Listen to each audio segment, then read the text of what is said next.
So you got a check engine light. You plug in your OBD2 and check for codes. The code that pops up is P0087. So now you guys probably ask, what is P0087? Well, what it is fuel rail system pressure to load. That's what it is. So what does that exactly mean? It could literally mean anything on these DURAMAX. Now, a lot of you guys know this is my first diesel truck. So I went on the forums and asked people, you know, what should I do and all that. Hey, do you have a lift pump? No, I don't. So I installed a lift pump, as you guys saw from my previous video. I did that. But 2 weeks later, the check engine light came back again. So it could literally mean everything, right? It could be your fuel rail plug, your fuel line is kinked somewhere, or even your CP3 is going bad, or your fuel injectors are going bad, right? Now, those are the bigger problems, right? Your CP3 pump, your fuel injectors, I mean, those are expensive, right?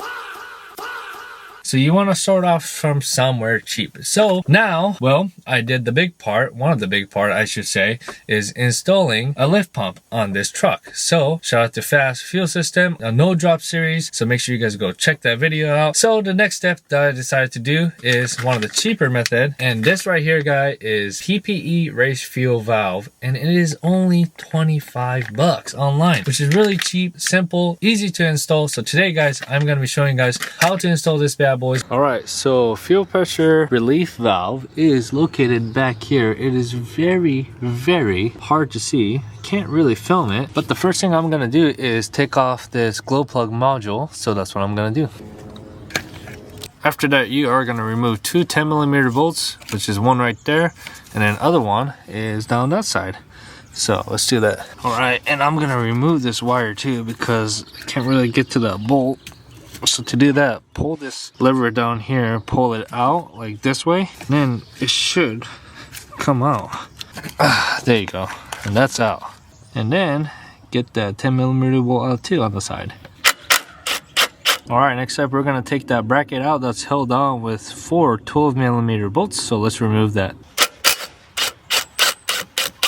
Let's get all those 4 bolts out of there. Make sure you don't drop them, because that will suck if you drop these bolts down into your engine bay.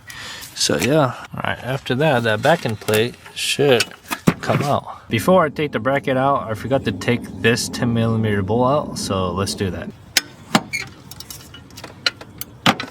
So now that bracket should come out.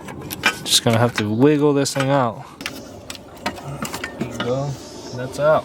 So getting the fuel rail plug out is a real pain in the ass. Using an 18mm wrench, so this is kind of how I did it. I'll show you guys my setup to loosen that bolt up, because I know everyone's gonna have a tough time getting that out. So I kind of did the old school method to take that bolt out. So how I did it was put that pressure relief valve bolt right here, and then take your crescent wrench, put it right here, and then lefty-loosey, righty-tighty, and then I just need a little bit more leverage. So that's what I did to loosen that bolt out. Old school method, it always works. Some people have shaved this end off. Let me get closer. So some people, I heard that they have to shave this end off to have it sit flush to that bolt, but I didn't necessarily have to do that. Old school method always works, baby. I want to pause the video here real quick and shout out to my today's video sponsor, MoreSpec. Now, MoreSpec is made with high quality material, very good looking sunglasses, but the best part is they start at $18 all the way up to $24, guys. In this economy, you can't beat that. And some of these sunglasses companies out there are charging over $100 for a freaking pair of sunglasses. That is just ridiculous. Me, myself, I'm in the construction industry. I do hydrovac excavation for a living. And this right here, guys, is the high-tech, large, futuristic rimless shield sunglasses with black and green mirror finish, and this is what I will be wearing at work, and it also does have the side protection shield as well. And right now, guys, you guys can use my code JDMDennis20 to save 20% on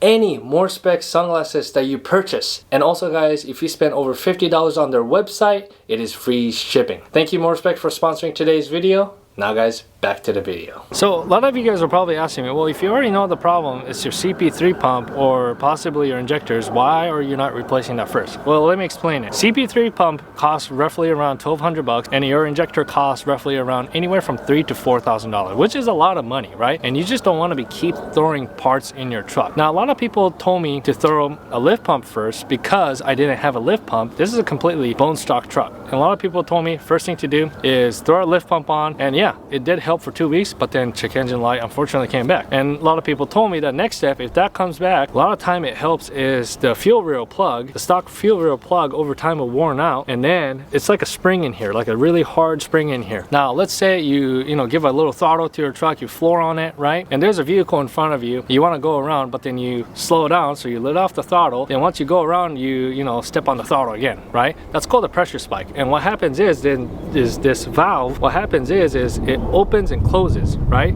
So it's sending, balancing out the fuel ratio to your injectors, not sending too much fuel, but then not enough fuel. So that's what's exactly happened with this valve. And once it gets old and run down, the P0087 code does pop up. That's one of the cases that can be happening to this truck, and a lot of people do replace it to this PPE race fuel plug. And I have not heard a single negative result, but some people are saying that, hey, oh, it's gonna ruin your injectors, it's gonna ruin your CP3 pump. First off, if PPE is selling this product, and if I not have heard a single issue and people actually recommended to install these, I'm gonna go for it. Now, down the road, if I'm gonna have issues with this PPE race fuel plug, I'm gonna make another video for that. Stay tuned on that. Hopefully it never happens. That's the reason why I am going to be replacing it to PPE race fuel plug, fuel rail plug, regular fuel rail plug. So that's what I'm going to be doing. Alright, now let's install the PPE race fuel plug.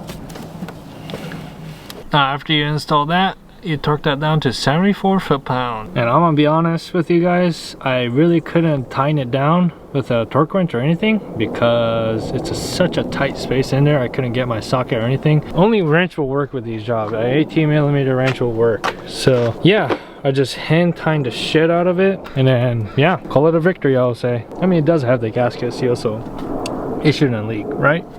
Right? I hope not. And I'm gonna be honest with you guys, you really don't have to put this bracket back in. There is really no point of installing this back.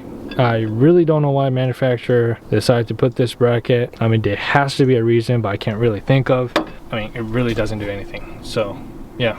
Alright, so the glow plug module is back in, and I'm gonna be honest with you guys, that bracket, I really don't get why it was there from the factory, but if you guys know the reason why, let me know. And if you guys think I should install this back because for this reason and that, yada yada yada, let me know. I'm always down to, learn. So, but I really don't see a reason why that bracket, this bracket right here, is supposed to be in there.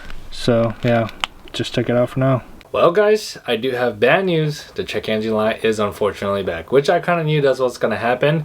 And on top of that, I did figure out what's exactly wrong with my truck, which I was kind of low-key unexpected, but it is what it is, and it is not my CP3 pump, which I found out. So stay tuned on my next video what is exactly wrong with my LBZ DURAMAX. So I hope you guys enjoyed today's video, the PPE fuel rail plug installation process on my LBZ DURAMAX. I hope you guys enjoyed it, and I hope this video was helpful. If it was, please give me a thumbs up, and if you're not subscribed to my channel, guys, make sure to hit that subscribe button. Other than that, guys, I'll catch you guys in the next video. Peace out and stay thirsty, my friends.